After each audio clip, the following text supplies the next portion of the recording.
with 3 great programs in Division I in Nebraska. So first of all, Creighton is a very good team, and that setter should be a first-team All-American. I mean, she does amazing things.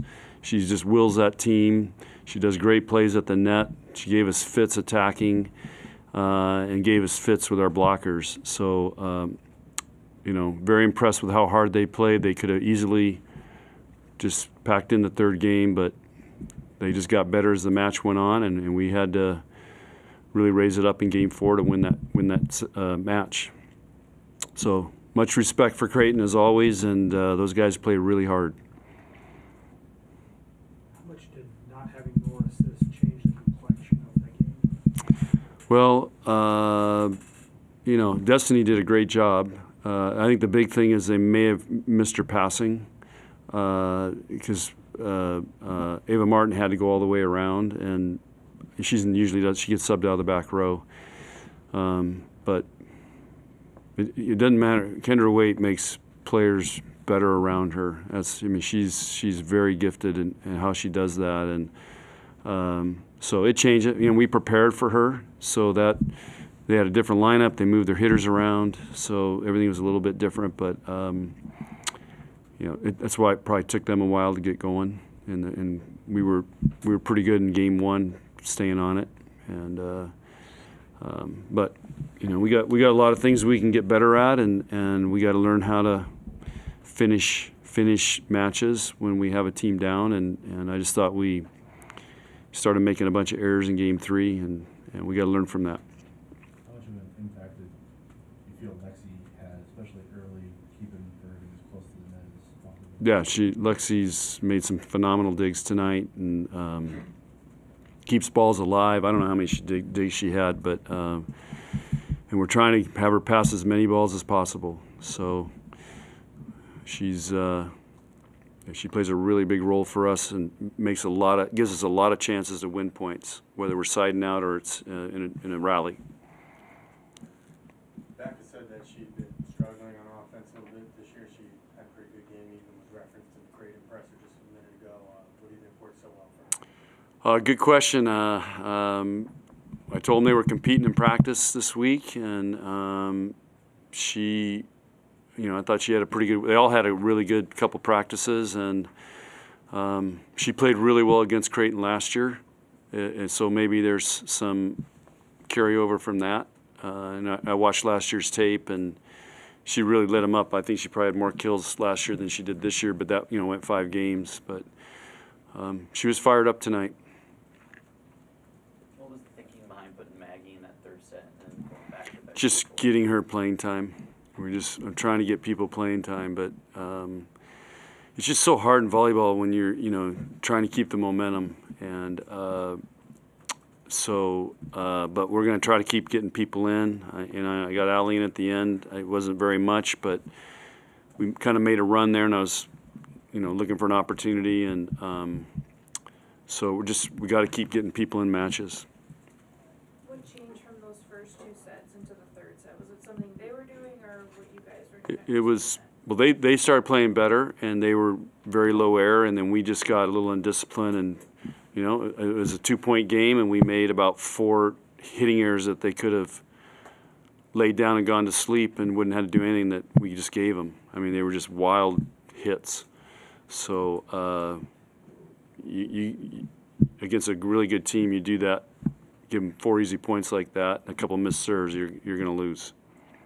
John attendance was 8,656. Advantage in our record. Did it feel a little bit different down there for you? Well, no, I didn't. I couldn't. All I noticed, the standing room only was packed, but I never even thought about a tennis record, but because I forget they added the seats in there, so that's pretty cool. But I think really what that is, the biggest crowd here. That's the respect for Nebraska and Creighton, and this.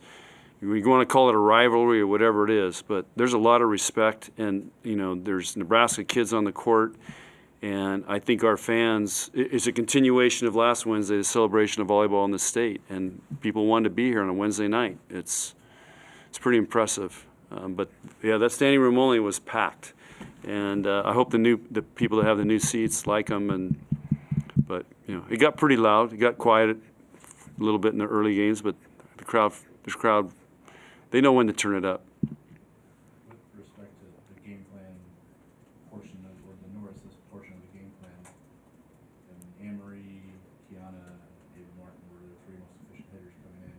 That wasn't the case tonight. What were the keys there for that? We prepared hard for him, you know, and we talked about there's three hitters we had to shut down, Kiana and Nora and Martin, and so we did a pretty good job on those guys. And then of course we let Destiny was playing up, you know, she's played some on the right, but we let her sneak some kills tonight. I'd like to have another shot. We'll learn from those, but she did a nice job for a freshman coming in here. She should be feeling really good about that. John, do you get the sense your team continues to be on the right trajectory for where you want it to be? Yeah, we're getting better every match. It's just, it's not going to be a rocket ship. It's going to be a diesel truck going tractor. So guys are getting ready to harvest pretty soon, aren't they? They get the combines out there. We're on a combine track right now. We're learning, and it's, you know, we got a brutal stretch coming up here of great teams. So we got to keep learning and what it's going to take. Sorry for interrupting you. Yeah. How does tonight help you for the next several matches against new teams? I just think learning the sense of urgency on every point, and you really can't mentally you cannot let up. And I thought the scoreboard caused us to let up a little bit, and then Creighton got back into it, got a nice run. We started making errors. We made a nice comeback, but you know, that last kill that they got to win that game, I mean, that shouldn't have gone down. I mean, it was just, we've got to learn the sense of urgency on every point. And again, you can talk about all you want in practice, and you can work on it in practice, but this is where they learn it. Middle blocks only had one attack that entire third set. Is that just, was passing breaking down? Yep. Yeah, passing was breaking down, and Bergen just started setting everything to the left side. So that was one of the talks at the end of Game 3 was we got to go back to mixing it up. And I think part of it maybe because Maggie was in there, but in practice, Bergen and Maggie have a great connection. But again, we really didn't. I don't really remember many chances we had to set Maggie. Other questions? You praised Kendra a lot. How does an aggressive setter like that change your game plan? She was giving us fits, so it doesn't change her. We prepared for her, but she's that good. She gave us fits, and she made. I mean, if you really know volleyball, she made some amazing plays at the net that I haven't seen many setters be able to do. So she's. If I was the Creighton coach, I'd be buying her dinner wherever she wants tonight. It's legal now, by the way. All right, we're good? Thanks, guys.